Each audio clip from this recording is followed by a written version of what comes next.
Bom dia para quem é de dia e boa noite para quem é de noite. Eu sou João Batista, pesquisador bíblico, pesquisador ufológico e espiritualista. E hoje eu vou falar um pouco sobre espíritos e anjos. Qual a diferença entre espíritos e anjos? Ou anjos são espíritos e espíritos são anjos? Então vamos abordar um pouquinho então esse tema. É, Para que um espírito seja considerado anjo, deve ser um espírito evoluído, que vem a nós para nos auxiliar no dia a dia, como os anjos da guarda, ou eventualmente como espíritos evoluídos ou guias de luz. Bom, um anjo também pode ser um visitante das estrelas, um extraterrestre, que estão, nesse caso, encarnados, vivos.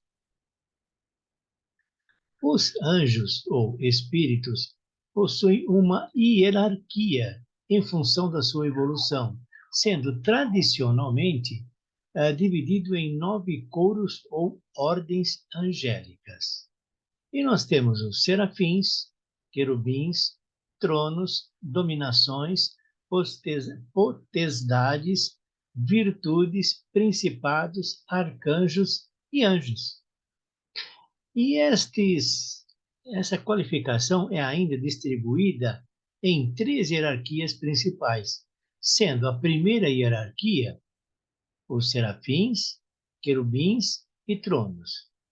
A segunda hierarquia, dominações, potestades e virtudes. E na terceira e última hierarquia, principados, arcanjos e os anjos em si. Bom, a Bíblia há comentários onde as pessoas viam um anjo e diziam prontamente: ele é um anjo, ou ainda, eles são anjos. Como é que eles poderiam saber, olhando uma pessoa, se ela era um anjo ou não? Então, eles distinguiam um anjo pela sua aparência, como se fossem pessoas de fisionomia ou fisiologia diferentes de nós. E quando havia várias pessoas comuns ali, aquele ali não era nenhum anjo. De repente aparecia assim um anjo no meio deles, aquele é um anjo. Portanto, estava bem determinado naquele momento que eram anjos. Bom, o espírito também está numa pessoa encarnada. Nós, por exemplo, todos somos animados por espíritos. E o espírito pode se deslocar do corpo, ficando preso a ele pelo cordão de prata. Isto ocorre quando a pessoa está em desdobramento ou viagem astral, como também é denominado. E esse desdobramento ou viagem astral pode ser em sonhos, consciente ou induzido. O que significa sonho em sonho? Quando nós estamos dormindo, nós sonhamos. E nesse sonho nós estamos então em desdobramento. Já um desdobramento consciente é quando o fazemos enquanto estamos acordados e no momento em que nós queremos. Por exemplo, eu estou aqui e quero visitar o Museu do Louvre. Eu me desdobro, vou lá e visito o Museu do Louvre. Ou ainda, então, o desdobramento de modo induzido, quando uma entidade nos auxilia a sair do corpo. Então, esse é o nosso espírito. É o espírito que anima o nosso corpo. Bom, no passado, alguns grupos de pessoas acreditavam em espíritos e outros não. Nós vamos ver mais à frente nos textos bíblicos. Bom, visitantes das estrelas são, em alguns casos, confundidos com anjos. Porém, nesse caso, eles também possuem espírito, porque também são animados por um espírito, porque estão encarnados, mas são, como nós, pessoas, só que são viajantes das estrelas. ou, em alguns casos, denominados de extraterrestres. Vamos dar uma pincelada aqui nas referências bíblicas. E nós temos: Deus tem em sua mão a alma de todo vivente e o espírito de toda a carne humana. Isto está em Jó 12:10, que diz isso exatamente: na sua mão está a alma de todo o vivente e o espírito de toda a carne humana. Portanto, na Bíblia está afirmando que nós temos espírito, alma e corpo. Bom, vamos continuar algumas referências bíblicas.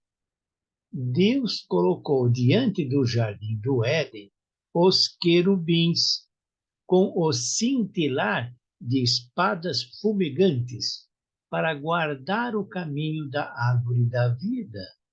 Isso está em Gênesis 3, 23 e 24, que diz que o Senhor Deus mandou para fora do jardim do Éden, neste caso Adão e Eva, a fim de cultivar o solo de que fora tirado. Tendo expulso o homem, colocou então na porta do jardim do Éden os querubins, para guardar o caminho da árvore da vida. E neste caso, para que Adão e Eva não retornassem ao paraíso e, da mesma forma como Deus, vivessem eternamente. Mas isso não é um caso para agora, é apenas um comentário. Bom, nós temos também uma referência em Tessalonicenses que diz que o mesmo Deus da paz vos conceda santidade perfeita, que todo o vosso espírito, toda a vossa alma e corpo se conservem sem mancha para a vinda do nosso Senhor Jesus Cristo. Olhem, novamente aqui a Bíblia diz: vosso espírito, vossa alma e corpo. Então, corpo, alma e espírito. Nós temos também uma passagem em 1 Crônicas 28:9, onde Salomão, onde Davi diz a Salomão. E o texto é o seguinte: e tu, Salomão, meu filho, reconhece o Deus de teu pai, serve-lhe de coração sincero e alma bem disposta. Na verdade, o Senhor examina todos os corações e conhece os desejos e pensamentos. E na Bíblia 1, esse pequeno trecho está escrito da seguinte forma, está traduzido: o Senhor sonda todos os corações e penetra todos os pensamentos do Espírito. Se o procurares, o encontrarás, e se o abandonares, ele te rejeitará para sempre. Então, essa foi uma palavra de Davi para Salomão, e nesse caso diz: o Senhor sonda todos os corações e penetra todos os pensamentos do Espírito. Novamente aqui, a Bíblia então reconhece o Espírito. Bom, nós temos uma outra passagem aqui que foi um pouquinho complicada. Está em Jó 4, de 15 a 16. Eu vou ler apenas esse pequeno trecho, 15 e 16, que faz parte de um contexto maior. Mas esse eu considerei o mais importante, que é: um sopro roçou-me o rosto e provocou arrepios por todo o meu corpo. Na Bíblia 1 tem uma tradução ligeiramente diferente e diz: ao passar diante de mim um espírito, os cabelos da minha carne se arrepiaram. Eu vou brincar um pouquinho, se arrupiaram. Bom, continuando a leitura, estava parado, mas não vi o seu rosto. Qual fantasma diante dos olhos? Um silêncio. Depois ouvi uma voz. Na Bíblia 1, este pequeno trecho está traduzido da seguinte maneira: parou diante de mim, cujo rosto eu não conhecia, um vulto diante dos meus olhos. e ouvi uma voz como de branda vibração. Então, um espírito se aproximou de Jó. Bom, continuando as referências bíblicas, espíritos e anjos, a opinião dos saduceus e dos fariseus. Nós temos em Atos dos Apóstolos, 3:8, o seguinte texto: os saduceus negam a ressurreição e a existência de anjos e espíritos, ao passo que os fariseus acreditam numa e noutra coisa. Então, os fariseus acreditam em anjos e espíritos, e os saduceus os negam. Bom, vamos continuar a leitura de passagens bíblicas. O espírito está no corpo de passagem. Nós temos então em Salmos 102, 15 e 16 o seguinte texto: o homem cujos dias são como o feno, assim se murchará como a flor do campo, porque o espírito estará nele de passagem, e ele não subsistirá, e não conhecerá dali em diante o seu lugar. Ou seja, o espírito está no corpo de passagem. E o homem tem os dias como o feno, em que nasce, cresce e se murchará. Nós temos, então, essa característica no que diz respeito aos textos bíblicos. Nós vamos continuar ainda mais um pouquinho a este respeito.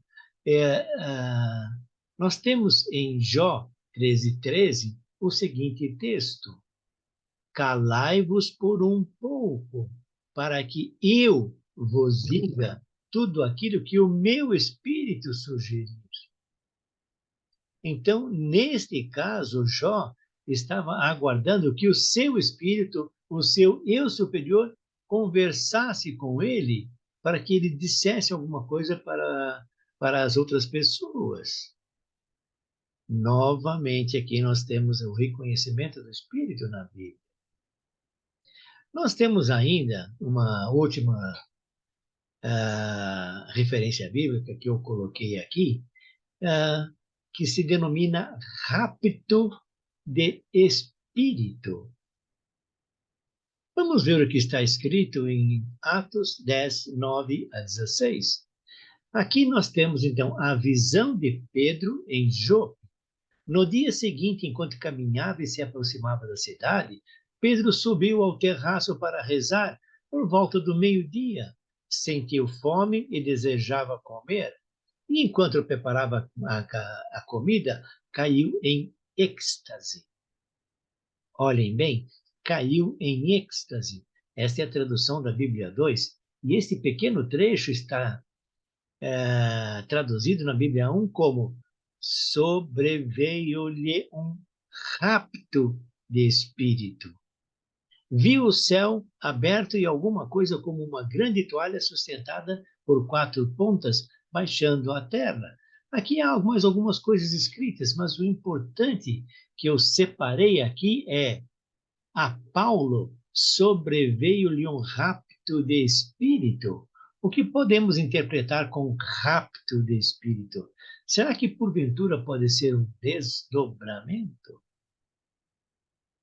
E ele viu então no céu aberto alguma coisa como uma grande toalha sustentada por 4 pontas.